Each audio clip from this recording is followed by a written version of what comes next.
Ave Maria, gratia plena, Dominus tecum, benedicta tu, in mulieribus et benedictus, fructus ventris tui, Iesus. Sancta Maria, Mater Dei, ora pro nobis peccatoribus, nunc et in hora mortis nostre. Ave Maria, gratia plena.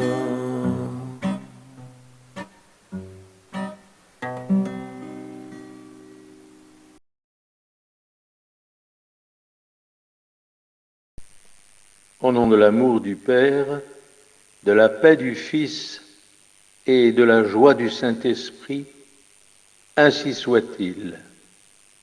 Alors, chers amis, chers frères et sœurs, chers pères et chers nouveaux amis, et depuis ce week-end mouvementé avec tant de miracles dans toutes les communautés africaines notamment, eh bien, voici un petit texte que j'ai relevé pour vous tous aujourd'hui.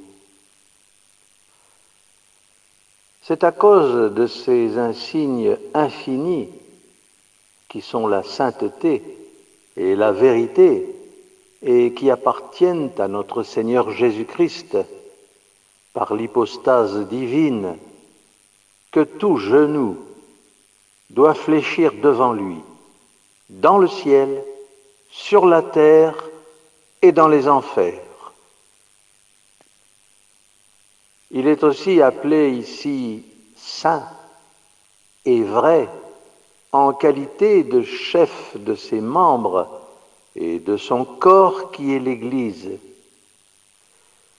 Et aussi parce que sa nouvelle Église triomphante du Saint-Esprit sera particulièrement sainte et vraie. Elle sera sainte parce que les hommes marcheront alors de tout leur cœur dans les voies du Seigneur et qu'ils chercheront le royaume de Dieu en toute sollicitude. Alors l'Église sera vraie parce que après que toutes les sectes auront été reléguées en enfer, elle sera reconnue pour vraie sur toute la surface de la terre. Et tous les hérétiques auront été chassés.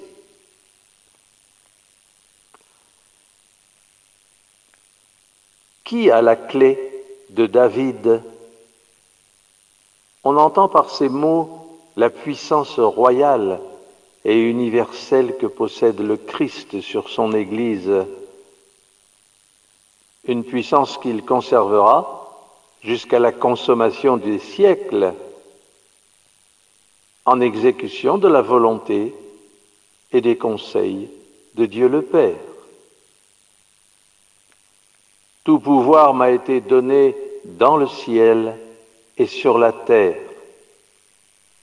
Et de plus, il est dit que le Christ a la clé de David, parce que David et son règne furent la figure de Jésus-Christ et de son royaume. Alors qui ouvre et personne ne ferme, qui ferme et personne n'ouvre. Ces paroles expriment quel est le pouvoir de cette clé du Christ. C'est un pouvoir illimité et constitué sur sa seule puissance, pouvant distribuer les biens et les maux selon sa volonté. C'est pourquoi il est dit « qui ouvre la porte aux biens en les répandant et qui ouvre la porte aux maux en les permettant ». Et personne ne ferme, c'est-à-dire que personne ne peut empêcher ces décrets. Les décrets de sa divine volonté, je pense d'ailleurs ici particulièrement au divin décret d'amour qui a été prononcé dans les années 2000 à notre petite messagère Agnès par Jésus lui-même et l'Esprit Saint, avant de fonder avec les 17 apôtres des derniers temps sa nouvelle Église.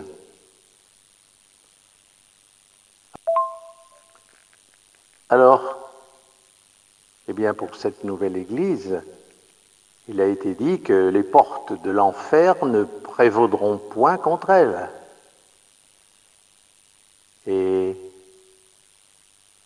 les méchants ne pourront plus l'atteindre.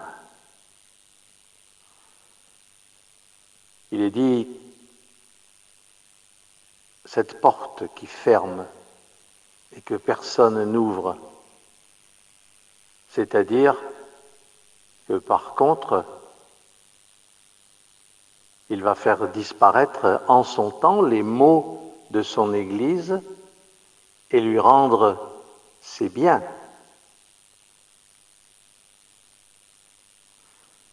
Et puis, il permettra ensuite de nouveau les châtiments, mais il n'y aura personne qui puisse les ôter de sa main et les empêcher selon ce qui a été écrit.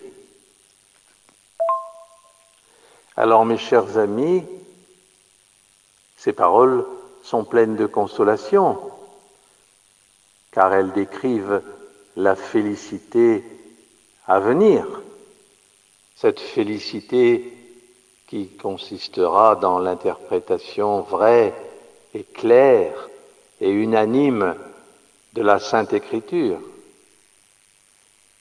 Car alors, les ténèbres des erreurs et les fausses doctrines des hérétiques, qui ne sont pas autre chose que la doctrine des démons, seront dissipées et elles disparaîtront.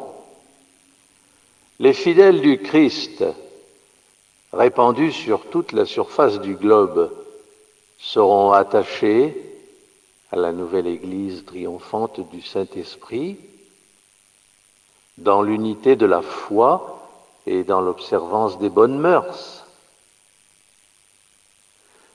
C'est pourquoi il était dit, « J'ai ouvert une porte devant toi que personne ne peut fermer »,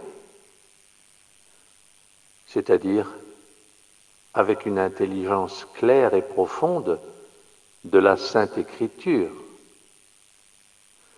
et aussi qu'aucun hérétique ne pourra plus pervertir le sens de la parole de Dieu.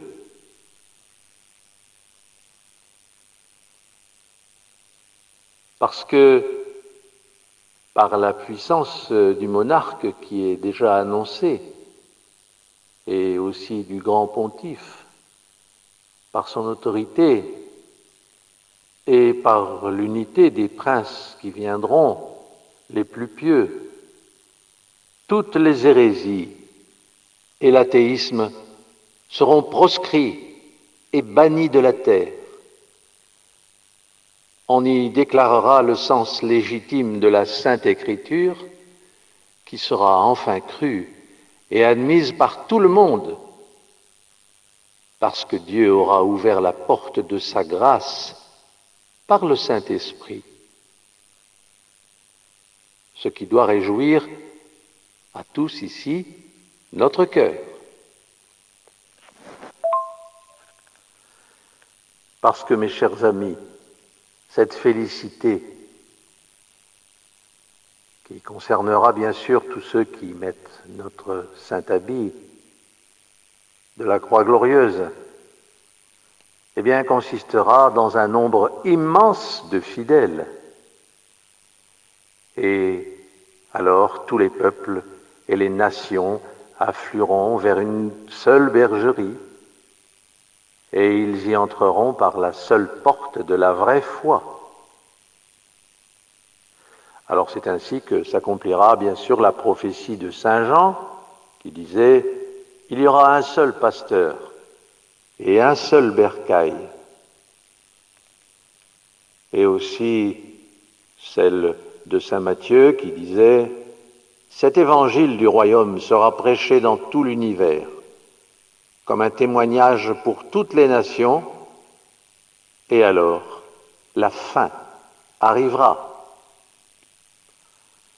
Or, c'est aussi dans ce sens qu'il est dit « J'ai ouvert une porte devant toi, la porte de la foi et du salut des âmes. » C'est la porte qui était fermée à une quantité innombrable d'hommes à cause des hérésies et des abominations des pécheurs. C'est pour cela qu'alors la bergerie sera restreinte au départ, avilie, humiliée et méprisée au plus haut degré. C'est d'ailleurs ce que nous vivons en ces temps douloureux de tyrannisme politique. Mais maintenant, la porte est ouverte devant nous. Elle est ouverte à tous. Comme le grand portail d'un palais royal, lorsqu'il n'y a ni ennemi, ni sédition à redouter. Oui, mes chers amis, cette nouvelle félicité consistera dans la multitude des prédestinés. Il y aura un grand nombre de fidèles et tous seront sauvés dans notre temps, parce que la vraie foi éclatera de splendeur et que la justice abondera. Alors c'est une grande joie, bien sûr, pour nous. Et vous savez, 3 mérites particuliers pour lesquels aura pitié notre Dieu de son Église et pour lesquels il ouvrira la porte de sa miséricorde, eh bien, je vais vous les citer. Le premier mérite est mis au présent.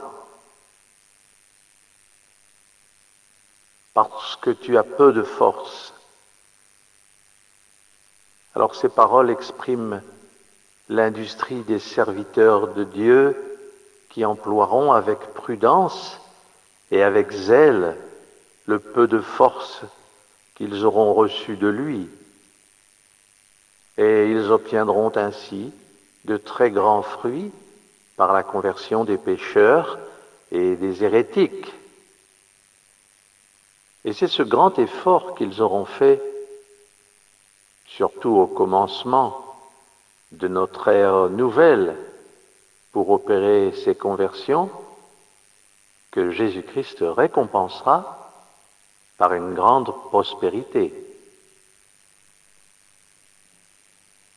Alors le second et le troisième mérite, il dit «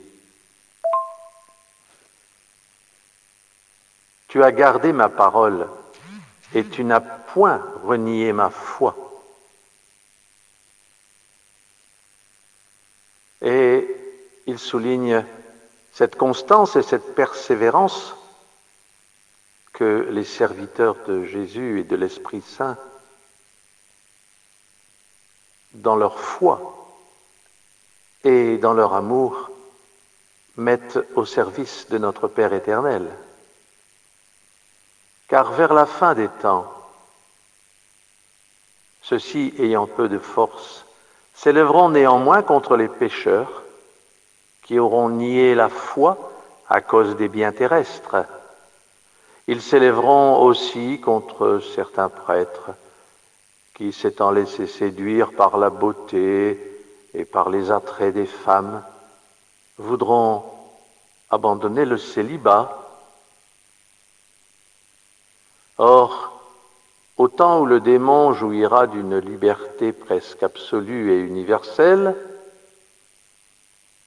et où la plus grande tribulation sévira sur la terre, ce que nous vivons actuellement, eh bien ces serviteurs fidèles, unis entre eux par les liens les plus forts, protégeront le célibat en se conservant purs au milieu du siècle, mais ils passeront pour vils aux yeux des hommes, et ils se verront méprisés et repoussés du monde, qui les tournera en ridicule. Mais le Sauveur Jésus-Christ, dans sa bonté, regardera d'un œil propice leur patience, leur industrie et leur constance, leur persévérance, et il les récompensera par la nouvelle Église triomphante du Saint-Esprit, en secondant et en favorisant leurs efforts dans la conversion des pécheurs et des hérétiques. Voilà pourquoi le Christ, dans sa miséricorde, viendra enfin à notre secours et il ouvrira la porte de la vraie foi et de la pénitence. Or, mes chers amis, dans l'Évangile, nous trouvons bien ces trois paroles. La première, c'est le précepte de l'amour des ennemis et de la charité fraternelle. La seconde, c'est bien le conseil de la continence et du célibat. Et la troisième parole, eh bien, c'est la patience que nous devons pratiquer.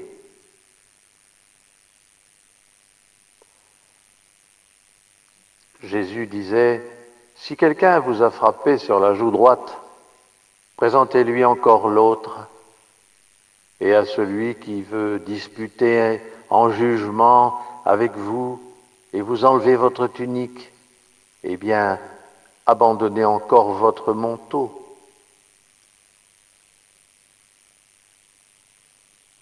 Et oui, le Seigneur saura soutenir tous ceux qui n'ont point renié leur foi. Or, on renie la foi le plus souvent à cause des richesses, des honneurs et des voluptés.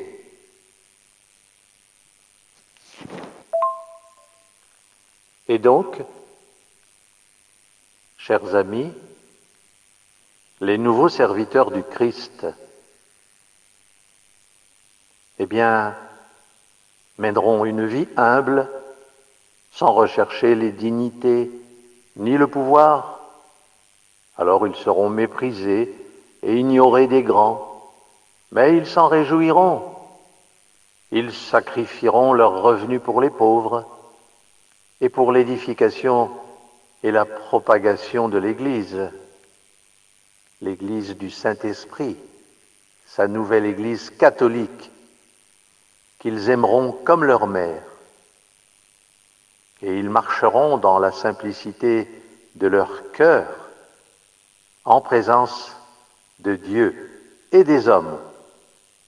Et c'est pour cela que leur vie retirée sera considérée comme une folie.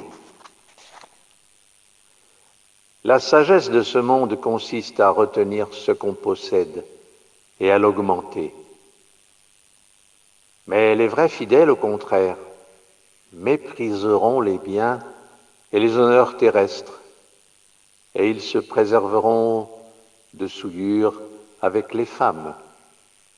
Leur conversation sera conforme à la sainteté de leur vocation. Lors donc qu'ils verront leurs semblables apostasier et renier la foi de Jésus-Christ à cause des richesses, des honneurs et des plaisirs, ils en gémiront dans leur cœur devant Dieu et ils persévéreront dans les vrais principes de la foi catholique. Et c'est donc avec raison que Jésus-Christ leur adressera ses louanges.